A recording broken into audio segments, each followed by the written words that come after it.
Next, let's get to know the second common thinking error we often make when observing the world, called the negativity instinct. What does negativity instinct mean? First, let's pose a multiple choice question. Do you think the world is getting better or getting worse? Professor Rosling used this question specifically in his survey. In the 30 countries surveyed, over 50% of people in every country chose getting worse. But in reality, over the past 20 years, the global population in extreme poverty has decreased by nearly half. People's average life expectancy has increased from around 30 to 70 years over the past half century. These achievements are undeniable. The problem is, humans seem to deliberately or unintentionally ignore these significant good news. Instead, what sticks with us are bad news like terrorist attacks, plane crashes, natural disasters, and climate issues that dominate our view and thoughts. Professor Rosling tells us in this book that this is actually the negativity instinct at work in our cognition. That is, our instinctive focus on negative things far exceeds our enthusiasm for positive things. This is especially evident when we watch the news. For example, which would you pay more attention to? A plane landing safely or a plane crash where all passengers died? Also, over the past decade, which is more eye-catching? The decline in crime rates in our country or an incident where an unlicensed cab driver killed a passenger? I think for most people, what they see is the latter. And precisely because everyone wants to see these things. Therefore, market-driven media tend to report more bad news than good news, saying little about good news and a lot about bad news. Additionally, when considering this negativity instinct, Professor Rosling specifically mentions another perspective.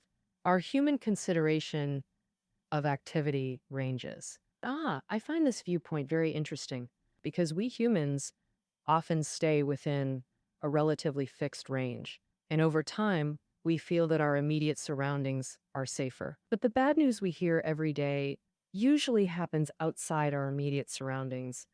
For us, we unconsciously form a perception that home is always safe and positive, while the outside world is less safe and negative. So when parents see their child off to study or work in another city, they always say, hey, be careful out there. This largely reflects the negativity instinct in our cognition based on spatial distance. In fact, if you look closely, no statistics show that being far from home is less safe than being close. Some statistics even indicate that many traffic accidents happen near home. Besides, let's think, how big is your neighborhood compared to the vast outside world? When you consider the proportional relationship between the world's size and bad events, the numbers show the outside world is wonderful, with fewer troubles. Therefore, by now, you probably know how to curb your negativity instinct. When seeing bad news, remember it just gets more exposure than good news. Also, firmly believe that despite remaining flaws, the world is indeed improving. When media focuses on bad news, remember it's just extreme cases concentrated from our huge world. To summarize poetically, distant places remain safe. Don't abandon travel dreams just from TV news. Next is our third cognitive error, fear instinct. Sometimes combined with negativity, it further distorts our worldview. For example, do or friends inexplicably fear dogs or insects meeting a 2-meter safety zone? This is actually the fear instinct at work. Don't feel embarrassed about fearing dogs or insects. This is precisely humanity's excellent survival instinct that helped our ancestors endure harsh environments. But every advantage has its drawback. Fear can greatly obscure our cognition. For instance, after Fukushima's 2011 nuclear leak, China experienced massive salt buying panic because people heard that eating iodized salt could prevent radiation. And they also worried that radiation from Japan would cross the ocean to China and affect our salt. Of course, these claims and actions were later proven unreliable, but this irrationality wasn't unique to China. After the Fukushima nuclear leak, Over 1,600 residents died, mostly elderly. But this book tells us that their deaths weren't from radiation, but from unbearable mental and physical stress during evacuation. In contrast, residents who stayed in Fukushima and got more radiation exposure didn't die. So even if we can't say they were scared to death, at least their mental fear sped up their physical decline. Moreover, it's not just in major crises like nuclear leaks. In our daily lives, many situations cause cognitive struggles due to fear instinct. For instance, some avoid elevators due to claustrophobia, and others skip flying because of fear from plane crashes or terrorist attacks.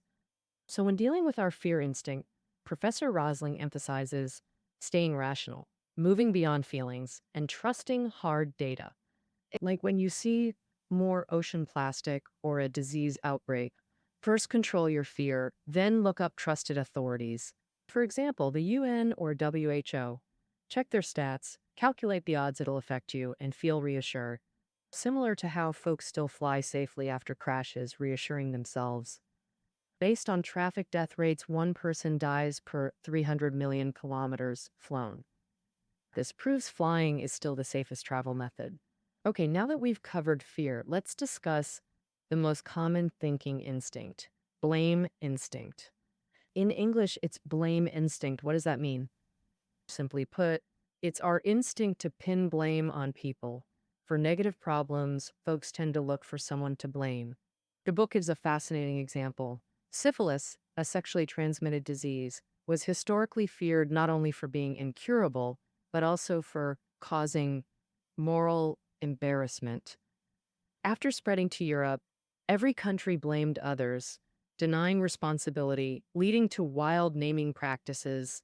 In Russia, it was called Polish disease, shifting blame to Poland, but Poland didn't take it lying down. They named it German disease, Germany called it French disease, France dubbed it Indian disease. When it reached India, they flipped it back to French disease. These bizarre names follow one rule: everyone absolves themselves while making others the scapegoat. So, when tempted to shift blame, pause. Don't let this instinct blind you to truth. Next, cognitive error. Straight line instinct, English term provided since no standard Chinese translation exists. What is straight line instinct? It's our tendency to project linearly, assuming trends continue straight forever. Example, global population grew from 1 billion to 2 billion between 1950 to 2000. Question, how many children will exist after another 50 years? Many impulsively answer, 3 billion total, or it'll double to 4 billion. This is classic linear thinking. If yesterday equals 1, today equals 2, then tomorrow equals 3.